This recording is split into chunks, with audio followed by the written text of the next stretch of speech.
प्यारे बच्चों, नमस्कार। मेरे चैनल विद्या मंदिर में आपका स्वागत है।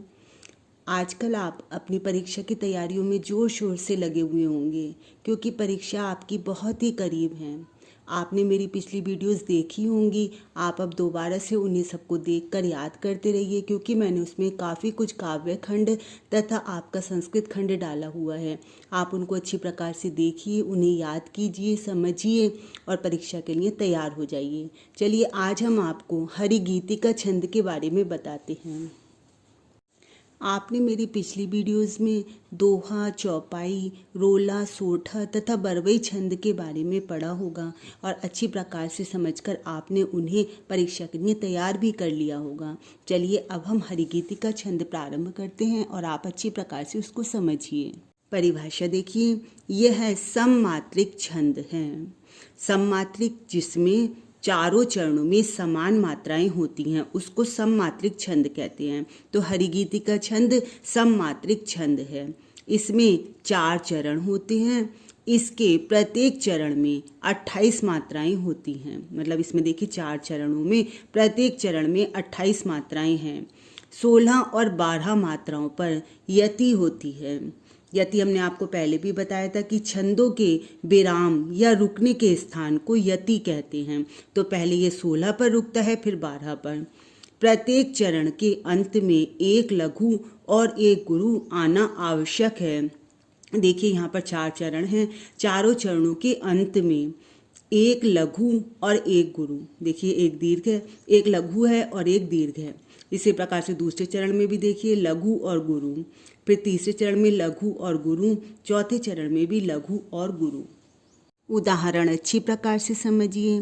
सनमानी सुरमुनि बदी बैठे, उत्तर दिशि देखत भये। देखिए स लघु, न लघु, मा दीर्घ, नी लघु, सु छोटा उ लघु, र लघु, मुँह छोटा उ लघु, नी लघु, बंदी। तो यहाँ पर बंदी में दीर्घ और लघु अनुस्वार युक्त है बंद, अतः यहाँ पर दीर्घ है। और बैठे दीर्घ दीर्घ।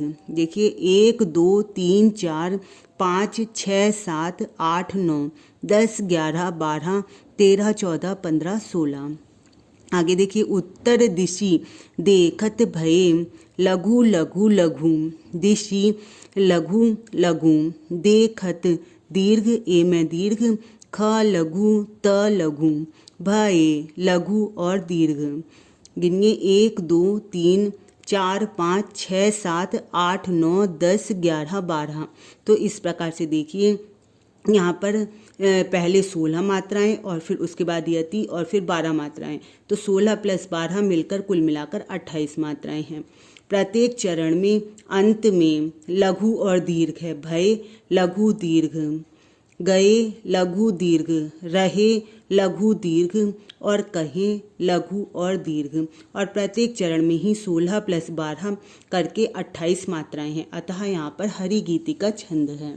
एक अन्य उदाहरण देखिए।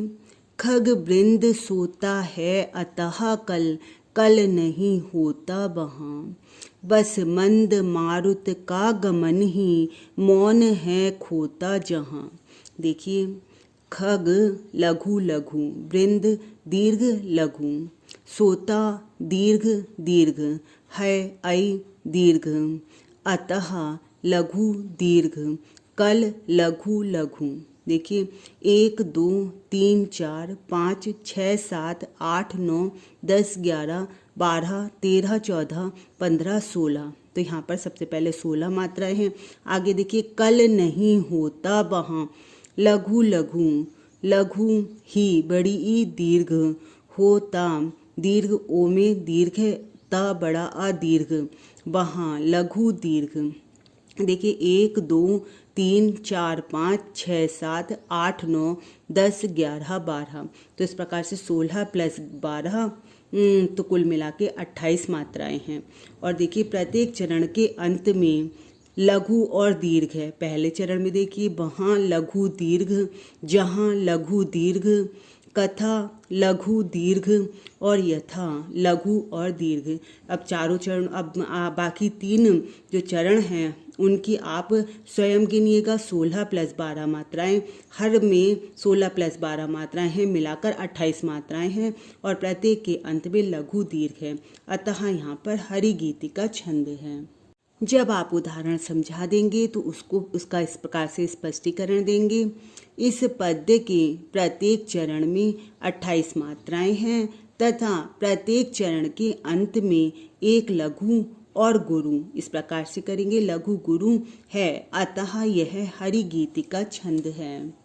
बच्चों, मुझे उम्मीद है कि आपको छंद अब बहुत आसान लगने लगे होंगे, आपको आसानी से समझ में आ गया होगा हरि गीति का छंद भी। तो आप इसी प्रकार से अच्छे प्रकार समझ कर परीक्षा की तैयारी करते रहिए। मेरी वीडियोस को लाइक और शेयर करते रहिए और आपने यदि सब्सक्राइब नहीं किया है तो सब्सक्राइब के रेड बटन को ज़रूर दबाइए।